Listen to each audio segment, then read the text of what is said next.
Welcome back to Investing Talk Podcast. You know, sometimes a deputy pops up and you just can't ignore it. Right. And today we're diving into one of those unusual machines, ticker symbol UMAC. Yeah, they're making some serious noise in the drone industry. For sure, and a sector that's absolutely on fire right now. It's true. UMAC is definitely turning heads. Yeah. And their stock performance has been anything but predictable. It has. So if you're looking for a company that could be a hidden gem Right. or a wild roller coaster ride, Yep. this episode is for you. Okay, so before we get into the nuts and bolts of UMAC, Sure. can you give us a quick overview of what's driving all this hype around the drone industry in general? Well, drones have moved way beyond hobbyists' toys. Right. They're disrupting industries from package delivery Wow. to agriculture to, you guessed it, Yeah. defense. Wow. We're seeing them used for everything from inspecting bridges to monitoring crops to delivering medical supplies. That's fascinating. So where does UMAC fit into all of this?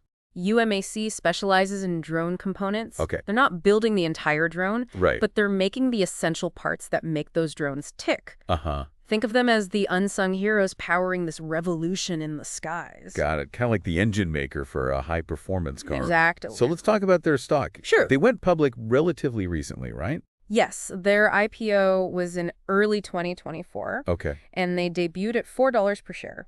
Wow. Now, as of February 23rd, 25, they're hovering between $13 and $14. That's a pretty impressive growth. Pretty impressive growth, wouldn't you say? Definitely a good return if you got in early. Yeah. But I heard there was a crazy spike back in December. Oh, yeah. Something like $23 a share? Yeah. What was behind that? That spike was fueled by a mix of factors. Okay. First, there were rumors about a potential share offering, Right. which always makes investors nervous about dilution. Makes sense. But then, almost out of nowhere, Yeah. we saw two major analyst upgrades. Okay. Maxim Group set a price target of $18, Wow. and Litchfield Hills went even further, predicting $20 per share. Hold on. So analysts are actually bullish on UMAC? That's interesting because they're still a relatively small company, right? That's right, UMAC is still in the small cap category, Right. which usually means more volatility. For sure. But these analyst opinions, Yeah. even though they're just opinions, show that there's growing confidence in UMAC's potential. Okay, so we've got hype around drones, a stock that's been climbing steadily, and analysts who are starting to take notice. It's all coming together. But let's get into the detail. Yeah, let's do it. What's the technical analysis telling us? When we look at the charts, Okay. one of the first things we see is that UMAC is trading above its key moving averages. Okay. Basically, this means the stock has momentum and is trending upward, Right. which is a positive sign for investors. And what about volume? I always hear that's an important indicator. Absolutely. Volume tells us how much trading activity there is for Right. UMAC. We've seen high volume recently, Okay. which could mean two things. On one hand, it shows strong interest and excitement, Right. but on the other hand, Uh-huh. it also suggests potential for quick reversals. Okay. So it's a bit of a double-edged sword. So high volume means things could move fast. Yeah. Either up or down. Got it. What other technical signals are you watching? One that I always keep an eye on is the Relative Strength Index, or RSI. Okay. It measures the speed and change of price movements. Got it. Right now, UMAC's RSI isn't in what we call overbought territory, Uh-huh. which suggests there might be more room for the stock to run. Okay. Starting to see why you find this company so fascinating. But let's shift gears a bit. Sure. I heard some big news dropped recently that could really shake things up for UMAC. Oh, yeah. Something about the Blue UAS framework. Yes, this is huge. Okay. On February 19th, UMAC's FPV camera got added to the Blue UAS framework, Okay. which is a big deal for anyone looking to do business with the U.S. government. I have to admit I'm not familiar with that term. Sure. Can you explain what Blue UAS is and why it matters so much? Sure. Blue UAS is a program run by the U.S. government Okay. to make sure drones they buy meet certain security standards. Okay. It's like a stamp of approval that says, hey, this drone tech is trustworthy and safe to use for sensitive government work. So being part of Blue UAS means UMAC can now sell their technology to the government. Exactly. We're talking potential contracts with the military, law enforcement, and other agencies. Wow. That's a massive new market for UMAC. Right? And it's no surprise their stock price jumped up to this news. This is where it gets really interesting, right? We've got a company in a booming industry Yeah. with a stock that's already performing well, Right. and now they've got access to potentially huge government contracts. Huge. Sounds like a recipe for success. It does, doesn't it? But as always, there's more to the story. Stick with us as we dig into UMAC's financials and see if the numbers match the hype. All right, sounds good. You know, one thing that really stands out to me about UMAC Hmm. is that they're not just riding the drone wave. Right. They're strategically positioning themselves Okay. to capitalize on multiple trends at once. Oh, I like where you're going with this. You're talking about the whole Made in America movement, right? Exactly. We've already seen how the Blue UAS approval Right. opens doors to government contract. Mm-hmm. But it goes deeper than that with all the supply chain disruptions and geopolitical uncertainty in the world. Yeah. There's a growing push to bring manufacturing back to the U.S. So UAC, with its focus on U.S.-made drone components, Yeah. is in the right place at the right time. Precisely. Okay. Think about it. If you're a government agency or a large company looking to build drones in the U.S., Right. you need reliable suppliers who can deliver high-quality parts Uh-huh. without the risk of overseas delays or political complications. For sure. UMAC fits that bill perfectly. That's a great point. It's not just about patriotism. Right. It's about having a secure and stable supply chain. Absolutely. And let's not forget the growing consumer awareness Right. around supporting American-made products. Yeah. That sentiment, coupled with potential policy changes like tariffs or incentives, Uh-huh. could create a powerful tailwind for UMAC. It's like a perfect storm brewing in their favor.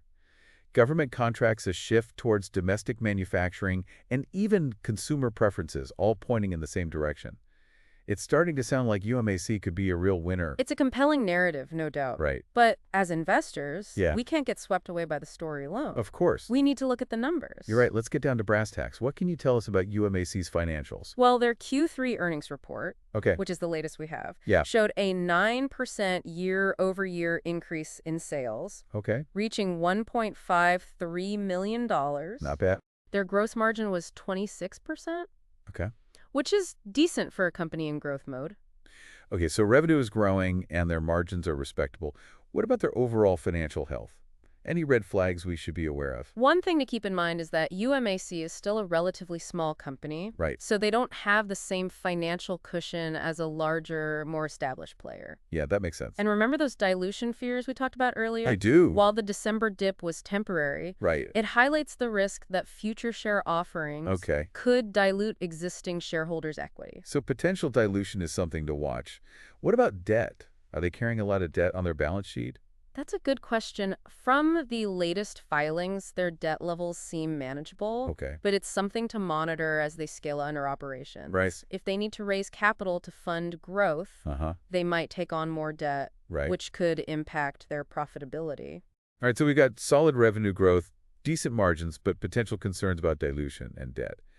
It seems like every investment has its trade-offs. It does. And with UMAC, there's another layer of risk we need to consider. Okay, what's that? Competition. Ah, yes, the drone space is getting pretty crowded these days. It is. How does UMAC stack up against the bigger players? That's the million-dollar question. UMAC's focus on specialized components gives them a niche, Okay, but they'll need to stay ahead of the curve in terms of innovation right. to maintain their edge.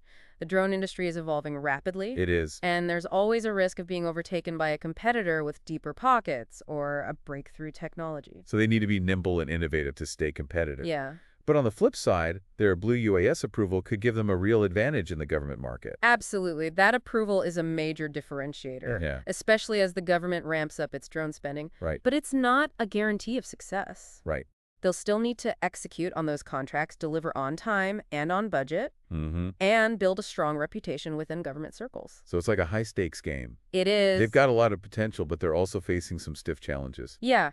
And let's not forget the unpredictable nature of the market itself. Oh, right, of course. Even the best companies can get caught in a downturn. True macroeconomic factors like inflation, interest rates, and global instability could all impact UMAC's performance no matter how well they're doing internally. Exactly. So while UMAC might look like a slam dunk on paper, Uh-huh. it's crucial to remember that there are always risks involved. You've given us a lot to think about. Before we wrap up this part, I'm curious about one more thing. Sure. You mentioned social media earlier. Is there a lot of buzz about UMAC online? Oh, definitely. If you look at platforms like X, formerly known as Twitter, Right. you'll see a lot of chatter about UMAC. Okay. Especially since the Blue UAS news broke.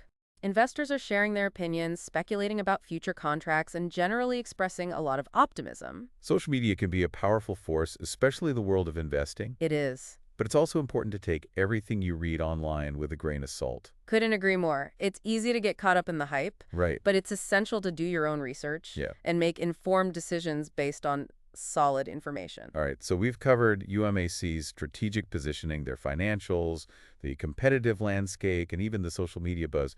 What's next on our agenda? Well, now that we have a good understanding of where UMAC stands today, Okay. let's shift our focus to the future. What are the potential investment scenarios? Right. And what could the road ahead look like for this intriguing company? We'll dive into all of that in our final segment, so stick around. Looking forward to it. All right, we're back for the final part of our Investing Talk podcast. Yeah. On unusual machines, ticker symbol UMAC. UMAC, right? We've covered a lot of ground. Yeah. Their stock performance, the Blue UAS approval, their financials, even the social media chatter, Oh, yeah, it's been a lot. and now the billion-dollar question. Okay. What does the future hold for UMAC? Right. Is this a company that's going to soar to new heights, or are they headed for turbulence? Well, if we had a crystal ball, investing would be a lot easier, wouldn't it? No kidding. But we can still make some educated guesses based on the information we have, right? Absolutely. Let's start with the most optimistic scenario. Okay. Imagine UMAC leveraging their Blue UAS approval Right. to secure a steady stream of government contracts. Those contracts could be a game changer, providing a consistent revenue stream and boosting their credibility within the industry. Exactly. And as more companies embrace the Made in America trend, UMAC could become the go-to supplier for drone components made right here in the U.S. It's like a snowball effect, building momentum as they gain market share and establish themselves as a key player in the drone supply chain. Right. Now let's look at a more cautious scenario.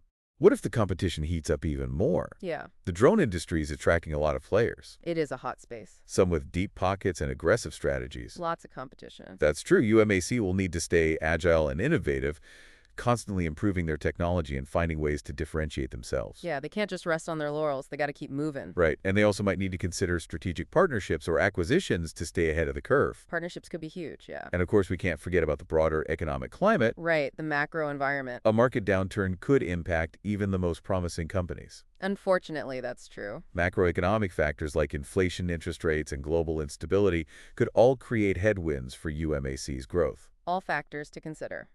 So we've got these different potential paths. Continued success fueled by government contracts and industry partnerships, a more gradual climb marked by competition, or a slowdown influenced by external economic factors. Yeah, lots of possibilities. The road ahead is uncertain. It always is. But that's the nature of investing, isn't it? It is. It's about assessing the potential rewards against the inherent risks. Exactly. You got to weigh the pros and cons. So for our listeners who are intrigued by UMAC and wondering if it's a good fit for their portfolio, what would you say? Well, as always, it comes down to your individual investment goals and risk tolerance. Right. If you're comfortable with some volatility Okay. and you believe in the long-term potential of the drone industry, UMAC might be worth considering. Right. But do your homework. Okay. Don't you jump in because of the hype or the recent stock performance. Dig into their financial, understand their business model, and carefully weigh the pros and cons. Sound advice. Investing is a marathon, not a sprint. You got it. Well, we've reached the end of our Investing Talk podcast. Well, Turning into the world of unusual machines, ticker symbol UMAC. it's been a fun ride. We hope you've enjoyed the ride and gained some valuable insights along the way. I hope so. If you found this episode helpful, please consider subscribing to our podcast, sharing it with a friend who might find it interesting, and leaving us a comment with your thoughts on UMAC. We love hearing from our listeners. Until next time, stay informed and happy investing.